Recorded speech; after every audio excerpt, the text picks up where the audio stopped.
Mercredi 30 juillet 2025. Mesdames et messieurs, bonsoir et bienvenue dans cette édition d'information.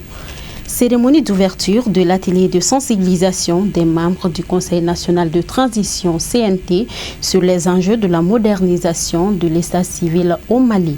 C'était ce mercredi 30 juillet 2025 au Centre international de conférence de Bamako sous la houlette de M.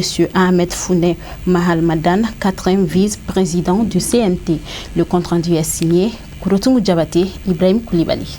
Du 30 au 31 juillet 2025, les membres du Conseil national de transition seront outillés sur les enjeux de la modernisation de l'état civil au Mali. Cet atelier d'échange, d'information et de sensibilisation a été rendu possible grâce aux efforts de la Commission de l'administration territoriale, de la décentralisation, du culte et de la réconciliation nationale du CNT, en partenariat avec Protect Helvetas, dans le cadre de son programme de renforcement du système de protection de la population au Mali.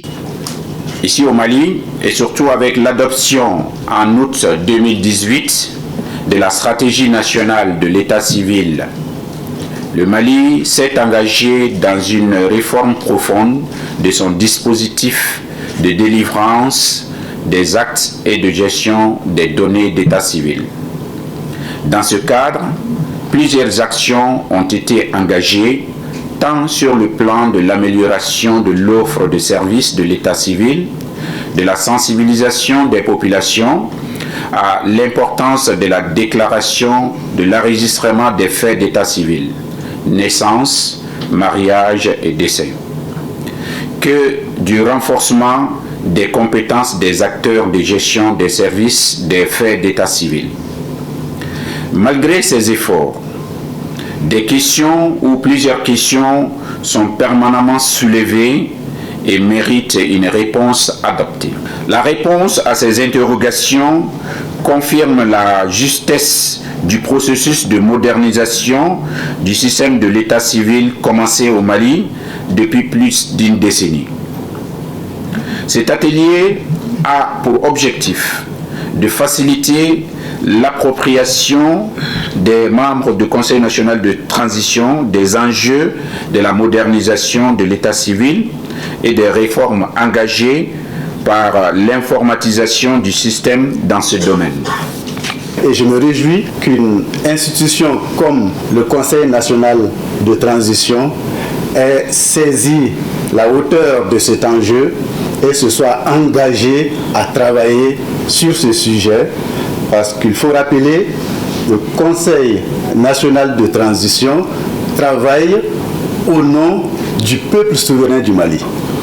Et c'est ce peuple qui a besoin d'accéder à l'état civil.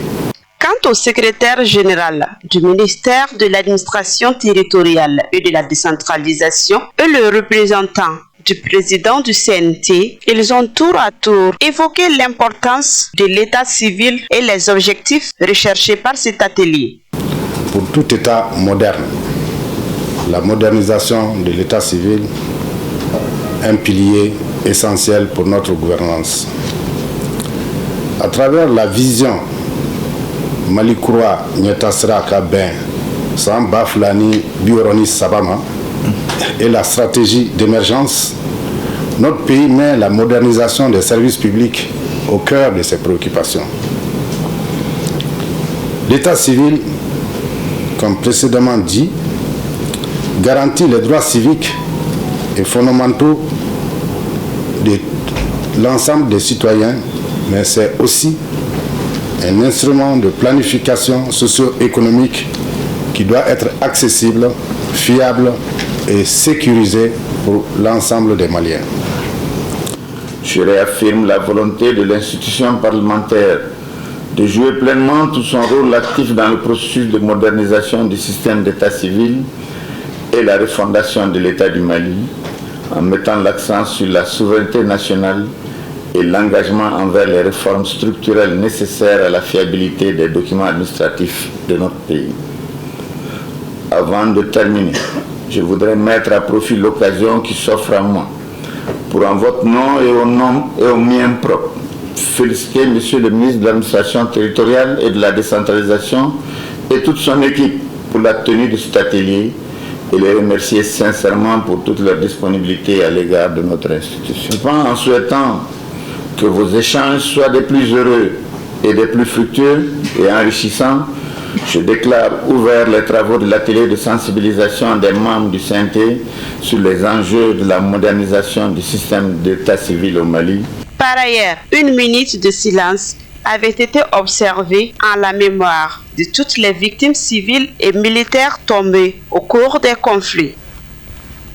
Un atelier de capitalisation et d'apprentissage sur la mise en œuvre des activités de plaidoyer du projet d'amélioration de l'accès à l'eau, à l'hygiène et à l'assainissement dans 30 établissements de soins de santé et 5 établissements scolaires dans les régions de Ségou et San s'est tenu ce mardi 29 juillet 2025 à Maeva Palace. L'initiative est portée par la Coalition nationale Campagne internationale pour l'eau et l'assainissement. Le commentaire est signé Khadija Traoré. Cet atelier avait pour objectif de présenter les résultats actés, les bonnes pratiques ainsi que les difficultés rencontrées aux partenaires techniques et financiers du projet. Cet atelier de capitalisation et d'apprentissage est un atelier organisé par la CNC EPA-WASH. La CNC EPA-WASH, c'est une organisation de la société civile qui plaide pour l'accès à l'eau, l'hygiène et l'assainissement au Mali. Elle est en partenariat avec l'ONG Terre des Hommes qu'on appelle TDH. Donc depuis juin 2024, on s'est mis dans une dynamique de plaidoyer pour que les collectivités territoriales puissent prendre en charge les questions d'eau et d'assainissement dans les écoles et dans les centres de santé. Donc aujourd'hui, la capitalisation, c'est pour présenter aux partenaires, aux acteurs du secteur de l'eau et de l'assainissement les résultats auxquels nous sommes parvenus et les leçons que nous avons apprises, mais effectivement aussi des difficultés que nous avons à rencontrer pour qu'ensemble, on puisse se donner la main pour résoudre là où il y a les difficultés et se propulser pour l'avenir. La mairie de Massina, représentée à cette rencontre, a exprimé sa gratitude envers les acteurs impliqués dans la mise en œuvre du projet. Aujourd'hui, moi, j'ai été convié pour cette rencontre, pour la finalisation de beaucoup de documents. Je tiens à remercier les partenaires sur place et surtout CNCEPA qui n'a jamais fini. Bien qu'il y ait l'insécurité chez nous, ce partenaire de grande envergure continue à nous assister, à venir nous rendre visite et comprendre quelles sont nos difficultés actuelles que nous avons. Nous savons qu'en général aujourd'hui, il n'est pas facile avec l'insécurité. Un partenaire qui arrive à se déplacer, aller vous voir et rester en concertation avec vous, vraiment il faut savoir le remercier.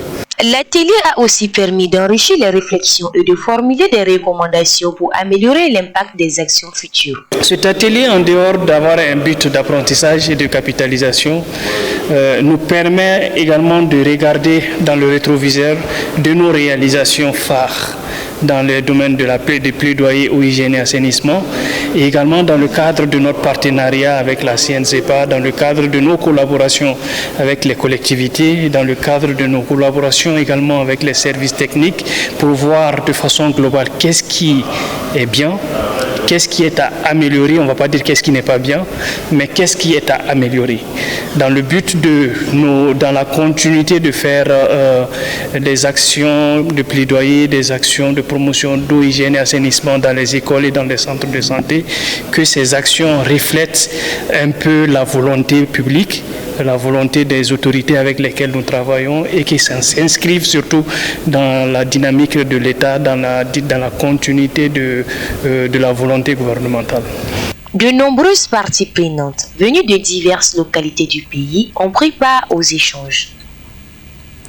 Place à l'actualité internationale en bref et en images avec la voix de Alhamidou Badini.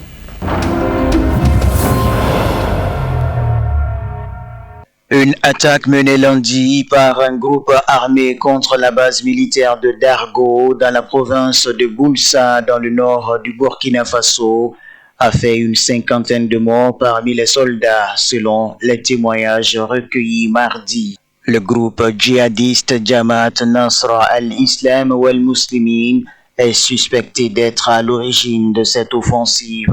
Selon un chef de communauté et un habitant qui ont souhaité garder l'anonymat par crainte de représailles, une centaine de combattants armés ont pris part à l'assaut, pillant et incendiant la base après les attaques meurtrières. Le gouvernement burkinabé n'a pas encore confirmé officiellement l'attaque.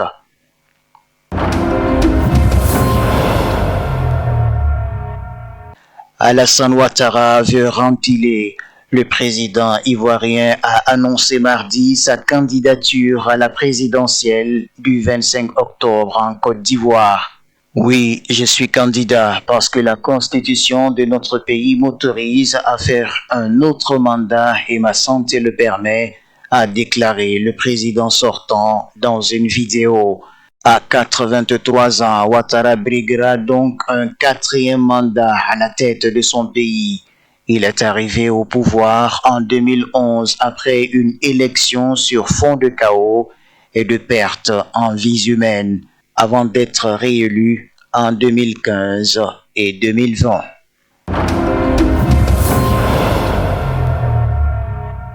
Au moins 25 personnes sont mortes et 11 autres sont portées disparues après que de fortes pluies ont entraîné des inondations soudaines dans l'état d'Adamawa au nord-est du Nigeria.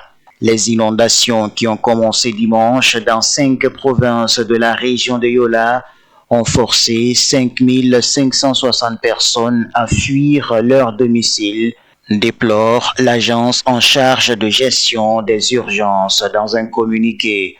Un camp pour les personnes déplacées a été installé au collège Aluya Mustafa à Yola et les produits de première nécessité sont présentement distribués.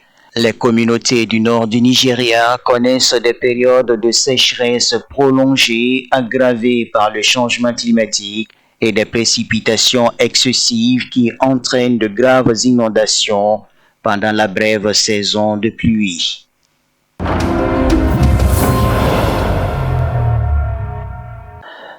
C'est le journal israélien Haaretz qui a révélé l'information lundi. Benjamin Netanyahou devrait présenter un plan d'annexion des pans de la bande de Gaza au cabinet de sécurité. Le Premier ministre israélien veut ainsi suivre la direction voulue par ses alliés de l'extrême droite, opposés à un cessez-le-feu avec le Hamas. Mais le Premier ministre israélien a fait savoir que l'exécution du plan d'annexion ne débutera que si le Hamas rejetait l'idée d'un cessez-le-feu.